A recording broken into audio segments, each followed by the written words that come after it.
తెలుగు రాష్ట్రాల్లో పత్తి చాలా వరకు విత్తారు. ఇంకా విత్తని ప్రాంతాల్లో తేలికపాటి భూములు, ఎర్రగరప నేలల్లో పత్తి విత్తాలనుకునే రైతులు హై డెన్సిటీ విధానంలో సాగు చేయాలంటున్నారు శాస్త్రవేత్తలు. ఈ విధానంలో కూలీల సమస్య, గులాబీ రంగు పురుగుల సమస్యను అధిగమించేందుకు ఆస్కారం ఉంటుందని చెబుతున్నారు. ఈ పద్ధతిలో పత్తి సాగు చేయడం వల్ల పెట్టుబడులు తగ్గడమే కాకుండా గులాబీ రంగు పురుగు నియంత్రించి అధిక దిగుబడులను పొందడానికి ఆస్కారం ఉంటుంది.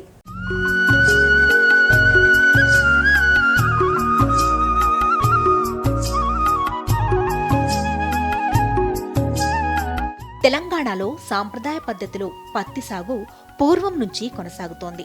మొక్కల మధ్య దూరం ఎటు చూసినా 3 ఫీట్లుంటూ ఎకరానికి 7,000 మొక్కలు అంటే 2 ప్యాకెట్ల విత్తనాలు నాటుతారు. మొక్కకు మొక్కకు మధ్య ఎడం ఉంటుంది. తేలికపాటి భూములు, ఎర్ర నేలలు, చెలక నేలల్లో పత్తి 6 నుండి 7 క్వింటాళ్ల దిగుబడి వస్తుండగా నల్లరేగడి నేలల్లో 10 నుండి 12 క్వింటాళ్ల దిగుబడి వస్తుంది. జనవరి, ఫిబ్రవరి వరకు ఈ పంటకాలం ఉండడంతో గులాబీ రంగు పురుగు కూడా ఉధృతంగా ఆశించి పంటను దెబ్బతీస్తుంది. దీంతో భారీగా రైతులు నష్టపోవాల్సిన పరిస్థితి. అందులో ముఖ్యంగా ఈ ఏడాది ఎల్నినో ప్రభావంతో వర్షాలు కురిసే సూచనలు లేవు. జూన్, జూలైలో కురవాల్సిన వర్షాలు ఇప్పటి వరకు కురవలేదు. అయితే అక్కడక్కడా పడుతున్న వర్షాలను అదునుగా చేసుకుని పత్తి విత్తాలనుకునే రైతులు అధిక సాంద్రత పద్ధతిలో సాగు చేపట్టాలి. తద్వారా ఎక్కువ కాయలు కాయడం, అధిక దిగుబడి సాధించడానికి ఆస్కారం ఉంటుంది. రెండో పంటను కూడా వేసుకునే అవకాశం ఉండడంతో రైతులు ఆర్థిక పుష్టిని సాధించవచ్చునని హైడెన్సిటీ పత్తి సాగు వివరాలను తెలియజేస్తున్నారు బెల్లంపల్లి కృషి విజ్ఞాన కేంద్రం శాస్త్రవేత్త మహేష్ గారు. ప్రస్తుతం జిల్లాలో కనుక చూసుకున్నట్టయితే మంచిర్యాల జిల్లాలో ఇప్పటి వరకు 184 మిల్లీమీటర్ల వర్షపాతం కురిసింది. సాధారణంగా చూసుకున్నట్టయితే 383 మిల్లీమీటర్ల వర్షపాతం కురవాలి. అంటే దాదాపు 42% లోటు వర్షపాతం కురిసింది ఇప్పటివరకు.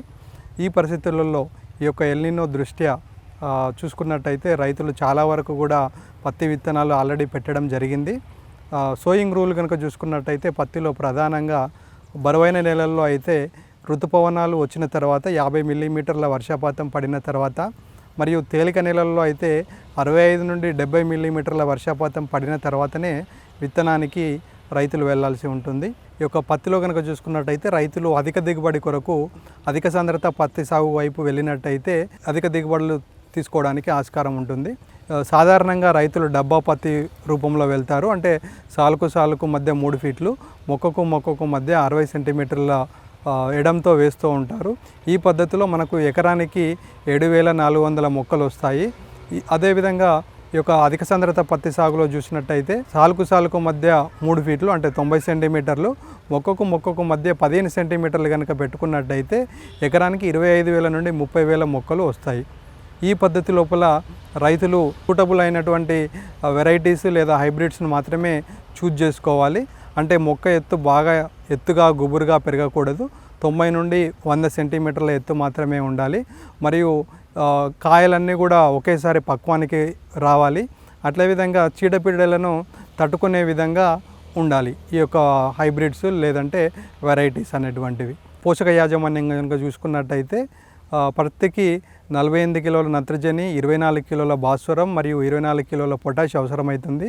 దీనిని సప్లై చేయడానికి మనకు విత్తిన వెంటనే 1 బస్తా డిఏపి మరియు విత్తిన 20 రోజులకు, 40 రోజులకు, 60 రోజులకు, 80 రోజులకు 4 సార్లు కూడా ప్రతిసారి అరబస్తా యూరియా అంటే 25 కిలోల యూరియా మరియు 10 నుండి 15 కిలోల పొటాష్ కలిపి వేసుకోవాలి. అట్లాగే కలుపు యాజమాన్యం కనుక చూసుకున్నట్టయితే విత్తిన 24 గంటల నుండి 48 గంటల లోపు పెండిమిథాలిన్ అనే మందును 1 నుండి 1.2 లీటర్లు ఎకరానికి పిచికారీ చేసుకోవాలి.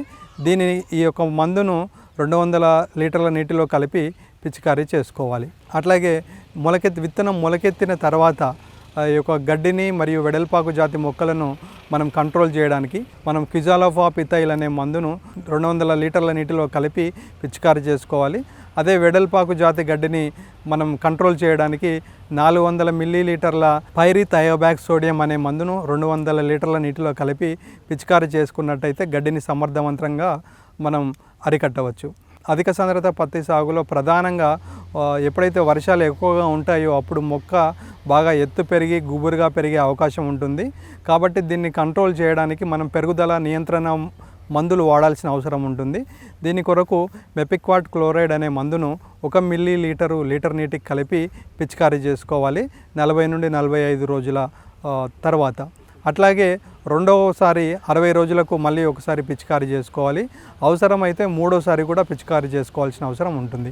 అట్లాగే ప్రస్తుతం ఎల్నినో పరిస్థితుల దృష్ట్యా వీటితో పాటు రైతులు తీసుకోవాల్సిన కొన్ని సాధారణ జాగ్రత్తలు ఏంటంటే, బెట్ట పరిస్థితులు ఉన్నందువల్ల రైతులు రిపీటెడ్గా ఇంటర్కల్చరల్ ఆపరేషన్స్ చేసుకున్నట్టయితే నేలలో తేమను మనం కాపాడుకోవచ్చు. ఏదైనా మల్చింగ్ షీట్ వాడి లైవ్ మల్చింగ్ కానీ లేదంటే ప్లాస్టిక్ మల్చింగ్ కానీ వాడినట్టయితే మనం నేలను తేమను సంరక్షించుకోవచ్చు. అట్లాగే ఈ బెట్ట పరిస్థితులు ఏర్పడినప్పుడు ప్రతి లోపల ప్రధానంగా పూత పిందె రాలడం గమనిస్తాము.